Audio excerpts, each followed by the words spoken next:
આજકાલ દરેક માતા પિતાને પોતાના સંતાનોને સારું શિક્ષણ આપવું છે।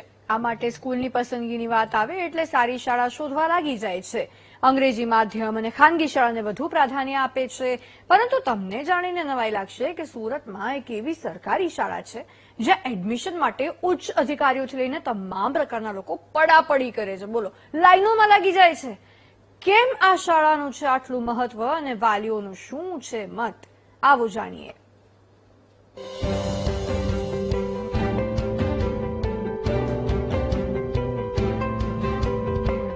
આ લાઈન જોઈને તમને શું લાગે છે? પહેલી નજરે તો કોઈ કચેરી આગળ અથવા કોઈ વસ્તુ લેવા માટેની લાઈન લાગી હશે તેવી અનુભૂતિ થશે, પરંતુ આ લાઈન ન તો કોઈ પ્રમાણપત્ર માટેની છે ન તો કોઈ કચેરી આગળ। હકીકતમાં આ લાઈન સુરતના ઉત્તરાયણ વિસ્તારમાં આવેલ મહારાજા કૃષ્ણકુમારસિંહજી પ્રાથમિક શાળાની બહાર લાગેલી છે। વાલીઓ સવારે 5 વાગ્યાથી શાળાના ગેટ પર પહોંચી જાય છે। રસપ્રદ વાત એ છે કે લાઈનમાં પોતાનો નંબર જળવાઈ રહે તે માટે લાઈનોમાં ઉભા રહી જાય છે। અડધા કિલોમીટર લાંબી આ લાઈન માત્ર એડમિશનનું ફોર્મ કે ટોકન મેળવવા માટે છે। આ શાળામાં એડમિશન માટે કેમ વાલીઓ લાઈનમાં લાગ્યા છે તેમના મુખેથી જ તમે સાંભળો। આ સ્કૂલનું નામ ઘણા વર્ષથી હું સાંભળું છું। શૈક્ષણિક સારું છે અને બધી જ રીતે પ્રવૃત્તિમાં બધી જ રીતે આગળ છે અને સરકારી સ્કૂલમાં અમે પણ 8 ધોરણ લગી સુધી ભણીને મોટા થયા છીએ।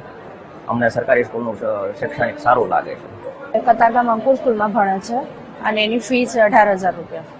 તો શા માટે આપે આ સ્કૂલ? અમે નોર્મલ માણસ છે એટલે અમે એટલી બધી ફી નથી ભરી શકતા। અમે તમે કેમ આ સ્કૂલમાં ભણવાનો નિર્ણય કર્યો? અમારા એક રિલેટિવ છે, એના બંને છોકરીઓ અહીંયા ભણે છે અને શાળા બહુ સારી છે। મહત્વનું છે કે મહારાજા કેમ્પસમાં 3 શાળાઓ કાર્યરત છે અને આ શાળાઓમાં ન માત્ર બાળકોનો શૈક્ષણિક વિકાસ પરંતુ શારીરિક વિકાસ પણ થાય છે। આ શાળામાં વાલીઓના આટલા લગાવ મુદ્દે શાળાના આચાર્ય શું કહે છે, સાંભળો। અમારી આ શાળામાં શિક્ષણની સાથે સાથે સંસ્કારલક્ષી શિક્ષણ છે એ અન્ય પ્રકલ્પો દ્વારા ખૂબ સુપેરે અમે આપીએ છીએ અને એમને કારણે વાલીશ્રીઓ છે એમનો વિશ્વાસ છે એ દિન પ્રતિદિન શાળા પ્રત્યે વધતો જાય છે।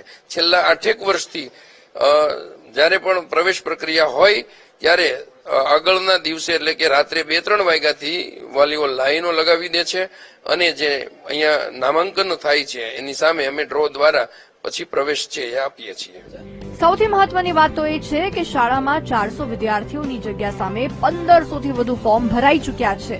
બીજી વાત એ કે શાળામાં પ્રવેશ મેળવતા બાળકોના માતા પિતાને એક પણ પાવલીનો ખર્ચો થતો નથી। સ્કૂલ ડ્રેસ અને જૂતાથી લઈને તમામ સ્ટેશનરી અને ઉચ્ચ ગુણવત્તાનું ભોજન પણ અપાય છે। અહીં શિક્ષણની સાથે સાથે સંસ્કાર પણ અપાય છે અને આ જ કારણ છે કે અહીં એડમિશન માટે મોટા મોટા અધિકારીઓ પણ લાઈનમાં ઉભા રહે છે। કેમેરામેન સરજુ પારેખ સાથે ધ્રુવ સોમપુરા, વીટીવી ન્યૂઝ, સુરત।